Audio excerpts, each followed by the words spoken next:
দেখেন, ভারত আগে যা বলতো না, এখন সেই কথা বলছে।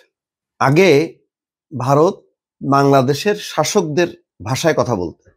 এখন ভারত পশ্চিমাদের ভাষায় কথা বলছে। আর পশ্চিমারা কিন্তু বিপরীতভাবে তারা অংশগ্রহণমূলক নির্বাচনের কথা বলে না। অদ্ভুত ব্যাপার। 1 বছরের ব্যবধানে দেখেন, বারবার ভারত বলছে অংশগ্রহণমূলক নির্বাচন চাই, স্বচ্ছ, অবাধ, স্বচ্ছ এবং অংশগ্রহণমূলক নির্বাচন চাই, এবং বলছে যে আন্তর্জাতিকভাবে সেটা গ্রহণযোগ্য হইতে হবে। আমেরিকার রাষ্ট্রদূতের সেই কথা আছে? ব্রিটিশ কারণ না। কালকে কেবল জাতিসংঘ বলছে যে সব দলের অংশগ্রহণ চাই। সব দল বলতে আওয়ামী লীগ সহ আওয়ামী লীগের নামটা উচ্চারণ করে। এখন দেখেন চিপায় পড়লে কি না হয়। বিক্রম মিশ্রি একটা ব্রিফিং দিচ্ছে, সেটা হচ্ছে দিল্লির সাউথ ব্লকের ডিপ্লোম্যাটিক করেসপন্ডেন্ট অ্যাসোসিয়েশন বাংলাদেশ সদস্যদের সঙ্গে মত বিনিময়কালে তিনি এই কথা বলছেন। বাংলাদেশের যে ডিপ্লোম্যাটিক করেসপন্ডেন্ট অ্যাসোসিয়েশন তার সঙ্গে এখানে বলছেন যে তিনি বলছেন বাংলাদেশে একটা অবাধ, স্বচ্ছ এবং অংশগ্রহণমূলক নির্বাচন চাই ভারত। অংশগ্রহণমূলক নির্বাচন কেমন হবে তা নির্ধারণের দায়িত্ব বাংলাদেশের অথরিটি, সাধারণ মানুষ এবং সিভিল সোসাইটির। শুধু এই কথা বলেই কিন্তু তিনি থামেননি। বলছেন নির্বাচন সারা বিশ্বের কাছে গ্রহণযোগ্য হবে, সেটাই মাথায় রেখে বাংলাদেশ নিজের নির্বাচন আয়োজন করবে। তার মানে সারা বিশ্বের কাছে গ্রহণযোগ্য হইতে হবে। গ্রহণযোগ্য হইলেই আওয়ামী লীগকে নেও সাথে, শুধু নামটা বলে নাই, কিন্তু আকারে ইঙ্গিতে ভারত কিন্তু বলতেছে।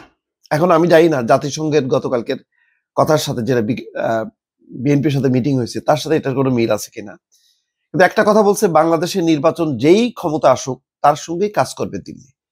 পাশাপাশি দিল্লি একটা অবশ্য যেটা শোনা যায়, আমার কনফার্ম সোর্স নাই, তারা জামাত এবং বিএনপির সাথে ভেতরে ভেতরে লিয়াজও করেছে এবং একাধিক নেতা নাকি দিল্লি সফর করেছে এবং বলেছে এই জামাত এবং বিএনপির পক্ষ থেকে প্রতিশ্রুতি দেওয়া হয়েছে যে ইউনূসের সময়কার যেই পরিস্থিতি, যে সম্পর্কটা, সেরকম সম্পর্ক থাকবে না। এই সম্পর্ক অনেক সহজ হবে, অনেক স্বাভাবিক হবে, সাবলীল হবে, এবং তারা ওই হাসিনার ইস্যু নিয়ে চাপাচাপি করবে না, যে চাপাচাপিটা এখন ইউনূস সরকার করছে। এখন বলতেছে বাংলাদেশের জাতীয় নির্বাচনে যে সরকারই গঠন করুক, ক্ষমতা আসুক, তার সঙ্গে কাজ করবে নয়াদিল্লি। বাংলাদেশের মানুষ যেন তাদের গণতান্ত্রিক অধিকার অনুযায়ী পছন্দের সরকার নির্বাচিত করতে পারে, সেটাই ভারতের প্রত্যাশা বলে মন্তব্য করছেন বিক্রম মিশ্রি। এখন আবার শেখ হাসিনাকে ফেরতের ব্যাপারে বলছে যে এটা একটা আইনি এবং বিচারিক বিষয়, এই মুহূর্তে এর বেশি মন্তব্য করা উপযুক্ত নয়। অর্থাৎ তারা একটা পরীক্ষা নিরীক্ষা করছে, এরকম একটা ধারণা দিচ্ছে। কিন্তু আমার ধারণা যে এই বিষয়টা তারা কোনো কমিটমেন্টের মধ্যে থাকতে চায় না।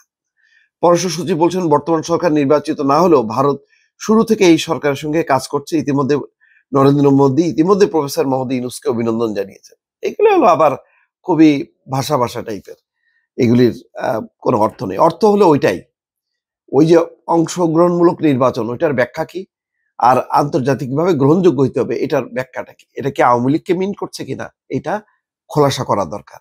আর যদি আওয়ামী লীগ ছাড়াই নির্বাচন হয়, সেখানে জামাত বা বিএনপি ক্ষমতায় আসলে তাদের সাথে সত্যিকার অর্থে আন্তরিকভাবে ভারত কাজ করবে কিনা, সেটাও গুরুত্বপূর্ণ বিষয়। দর্শক ভালো থাকবেন, আল্লাহ হাফেজ।